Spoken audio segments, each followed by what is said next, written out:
Here's how to make a Snapchat account. Now, if you're on your phone, iPhone or Android, and you wanted to create a new Snapchat account or maybe a secondary account, I'll show you how to do it. But first, hit the subscribe button down below. Really helps me out. Thanks, guys. Now, let's open up the Snapchat app here. And first, I need to log out of this account. So tap on the profile at the top left, and then tap on the gear icon at the top right.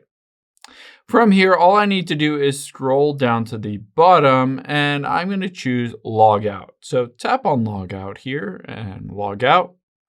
So you'll be able to see there is my first account, TNACE. Maybe you don't necessarily have that. And you can always sign up for a new account by tapping sign up at the bottom left.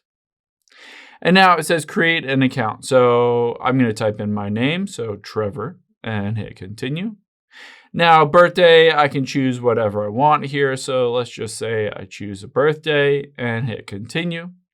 And now I'll be able to choose a username. Now, I don't necessarily like this. It's just a string of numbers after my name, but I can try something else, so like Trevor24Nace or something, and then hit continue. It will ask you to set a password for this new account.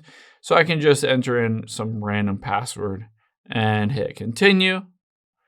And now you can choose to have a phone number on there, but you don't necessarily need to have a phone number when you make an account. You can see at the bottom left, it says use email instead. So you can tap on that and enter in an email address instead of a phone number. So you have those two options. You have to do either an email or a phone number. But let's say I just wanted to do the phone number to make it easier. I'm going to enter that in and hit finish. Now, for whatever reason, it says, please request a verification, or you can just do email if that's not necessarily working. I'm going to just enter in a random email here. After I've done that, I can hit finish here. And just like that, I'll be able to set up and create my account. So after that, I'll be able to start basically messaging people, sending them snaps, creating snaps, growing my following, all of that stuff. You'll be able to set up your Bitmoji, all of that directly in your Snapchat account. I hope this helps. If it did, hit the like button down below and leave a comment if you have any questions. Thanks, guys.